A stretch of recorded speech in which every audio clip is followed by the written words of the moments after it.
Servus, Männer, it's Red Pill Germany again. In my last video, I explained to you how the German state is at the moment demolishing and destroying our once thriving, world famous economy. Today, however, I will tell you about what the German state is currently building up, what the German state has just decided to create beginning next January. Yeah, because it isn't all just destruction and deindustrialization. No, they can become creative and build something, and I will tell you what that is. I'm, of course, talking about the welfare reform that has been accepted now in both of our legislative houses, both in the Bundestag and also the Bundesrat, which is the representation of the federal states. It has passed. So I think it just needs to be signed by the president, but that is just a formality. The German state claims that there is a lot of misinformation out there about the extent of this new form of welfare that we're having, but I can tell you the biggest misinformation I found from the state or from the federal government themselves, and I will tell you today all about it. I will give you some examples of what, let's say, a husband and a wife with two children or a single mom or whatever, what they are about to expect from next January. And by the way, that includes people who are, of course, not German citizens. That includes people from Ukraine, of which there are currently over 600,000 in our German welfare system, and also all the other irregular travelers that arrived here mainly from 2015 onwards. There are millions of these people, half of them actually, who are not really Germans, who have foreign roots. And if you did the calculation correctly, which is not allowed, of course, in Germany, if you include all the people who have a German passport but only received that passport recently, oh well, then you get the picture of all these millions of people who get welfare in Germany. Just a minority is actual Germans. So in today's presentation, I want to give you the numbers. I want to compare that to a working family of what kind of annual income they would have to pull in order to have the same standard of living as a welfare family. And then I'm gonna make some nasty little comments towards the end, as is my habit, of course. But before we get into all these numbers, I want to really thank all my supporters and my subscribers. Like, share this video, and subscribe to my channel here or on other social media networks. The links are down in the description below. And if you want to, you can make a donation or support me via Patreon or Subscribestar. All right, let's get into it. But first, I want to make a comment about the name of this welfare. So the general welfare so far was called Hartz IV. And Hartz is the family name of a guy who was working on this concept of the new welfare back then under Gerhard Schröder. And four is, I don't know where the four comes from, honestly. I would have to look it up. But it is a rather technical name that's just named after the guy who, well, was not probably responsible for it, but who worked with it. And now, from January 2023, the German welfare, and this is not a joke, by the way, it should be called, or it will be called, Bürgergeld, which means citizen money or citizens' money. But the joke is, of course, as you know, because I just told you a minute ago, that you don't need to be a citizen. This money is called citizen money, but it is not for citizens. Actually, I think a majority or a great part of people either aren't citizens or just were made citizens in a way that until a couple of years ago was completely illegal. So the people who are getting this money are not citizens. Well, some of them are, but I think you get what I'm trying to say. Not all of them are. A small group of them only, I guess, are. So that's the first big lie. The big lie is the name itself. It's not Bürgergeld, it's everybody who just happens to be here money. And what you need to know about welfare in Germany is that normally you're not allowed to have a lot of savings, and you're not allowed to own a house. I mean, in the first years, yes, you can, and they are still, or they were still arguing about how much you can keep. And let's just say, if a normal middle class person became jobless and he wanted to apply for welfare, he would probably be rejected. And the reason is that he still has savings, he still owns a house, and or the house is too expensive for the bureaucracy. They say, oh, you must sell this house, you must sell your car, and so on and so on. So you have to let them know, or you have to make the authorities believe that you're penniless, then you get this welfare. Or, well, there is of course a protected amount that you're allowed to have, but it must be below that. And this is going to be important towards the end of the video, so keep that in mind. But now let's look at the official numbers. So here I found some examples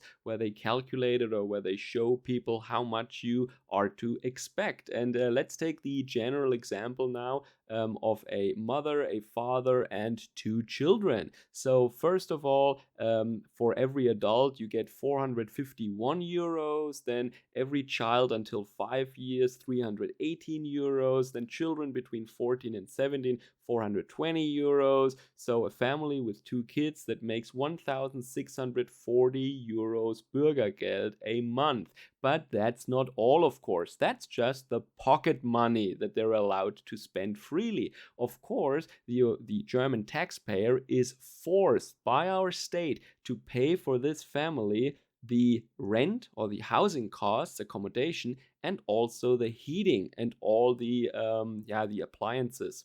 That means wastewater, waste disposal, and these things. So if you add that up, the website says that would amount to 2,340 euros a month in citizen money or Bürgergeld. And now we must put that a little bit into perspective. Now I wanted to see, okay, if you have a married couple with 2 children, so the question is now, what kind of annual or monthly income before taxes you must have in order to get this income after taxes, of course, because that is what you need to compare here. And if you want to have 2,300 euros a month after taxes, you need to make 43,000 euros a year before taxes. And now let's look at what the median income in Germany is. Yes, it's 4,300 euros a year. So this welfare family gets the median income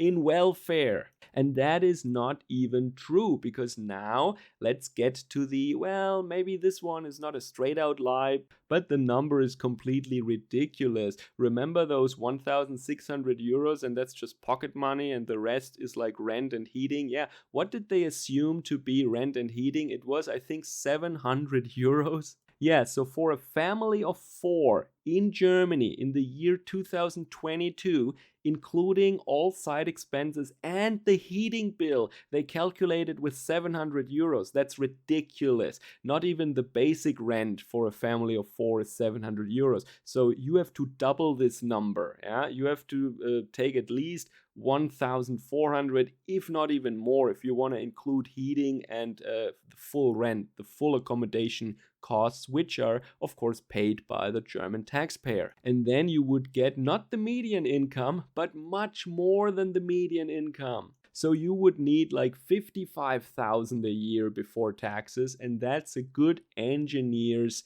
wage. And the numbers don't dramatically change if you just take a single mother with children. You will end up at the same number, actually, because single mothers, they get a benefit, they get a bonus, and then you arrive at more or less the same number, even though it is 1 adult less. So it is just a mother with children, and she gets just as much as this family, or just a little less maybe. But bear in mind that they calculated here with rent and heating with only 600 euros, which is once again completely ridiculous. you would have to double that at least, or 1,500 because it's children or something. Yeah, so this is where they actually lie, I would say. The cost that they assume here for heating and accommodation costs, it's absolutely ridiculous, way too low. Maybe in the 1980s you would have had costs like that, but not in 2022. Absolutely impossible. Unless you were to live in a very rural area in Eastern Germany or something, in a moldy old house from the 40s. But guess what? Welfare recipients don't live in houses like these, because they can take pictures and complain to the authorities, and a German working class family, well, no one gives a damn where they live. They have to pay for everything themselves. And what is not included in all of these calculations is, of course, that they get other goodies. For example, daycare and kindergarten is free for these people, yeah, and the German working class family, they have to pay for all that. Healthcare completely free. And the German worker, well, they take it out of his paycheck, of course, automatically. So there is a whole laundry list of things where they get entry for free, or where they get like some kind of a help or some little bonus here and there in many things, and the German worker has to pay for everything full price, of course. So let's sum up this part here. Welfare recipients get much more than the median income in Germany, as I showed you from their own numbers, with the example of a family and well, a single mother with children. So, and in my opinion, this is the biggest pull factor imaginable that Germany is just creating, is building up at the moment. A pull factor, of course, for migration from the global south to Europe. And even if you compare European countries that are rather well off, like the UK or Denmark or something, you will find that if you take the full package into consideration, what this Bürgergeld, this so-called citizen money in Germany from next January, that will be the largest welfare payment in the EU for these people. And they are even treated better by our welfare system than German people, because, as I said in the beginning, there is always some background checks they do on how much money you have, if you have savings, if you own a house or a business or a car. But with these people coming from wherever, because they destroy their passports, we have no idea where they come from, and it's somewhere in Africa, so the authorities have no chance to prove that these people actually are penniless. So in the case of a German who grew up here and lives here, they can do a full background check, they have full transparency, they can look through your accounts, they can find out everything, and they will. And with these irregular travelers, they can have huge stock portfolios, they can have rental apartments in their home country or anywhere in the world, they can have businesses, they can have cars, their family can be very well off, and we will never find out. So they can just claim that they're penniless and they get the full welfare here. And this is, in my opinion, at least the reason why these irregular travelers are systematically treated better here than Germans, because you cannot really find out what they truly own and what kind of assets they still have in their home country. And that is also the reason why they can easily afford to send these remittances back home. And I made a video about that. Check this out. And this is a problem, or this is an effect that doesn't go away. They claim welfare and they send billions of euros home to their families in their true actual home countries. So that means our welfare payments that the German working family has to pay to them is directly wired to their third world home countries. So let's sum up again. Not only is the German state systematically destroying our Mittelstand, our economy, our industry, no, they are at the same time building up a huge welfare system. And well, it was already huge, but now they are updating it, they are increasing it even more, and the restrictions are being dropped now. All sorts of foreigners will be eligible now. And due to the fact that accommodation and heating expenses are automatically paid for by the German taxpayer, you have an automatic increase of that welfare built in. If a German working class family, if their rent goes up or their electricity costs, which, by the way, in January will or are expected to double all over Germany pretty much, they don't get higher wages automatically. Yeah, that cuts into their savings potential, that cuts into their buying power directly, whereas welfare recipients, they don't suffer any loss of quality of life here. So, but the most important message, I think, is let that sink in, that a normal welfare case from January in Germany will make more or have a buying power that is higher than the median working income in Germany. And for that, they don't even have to get off the couch. So, what do you think will happen? Of course, people will, not everyone because of personal pride or something, but a lot of people will quit their jobs, or a lot of people will not even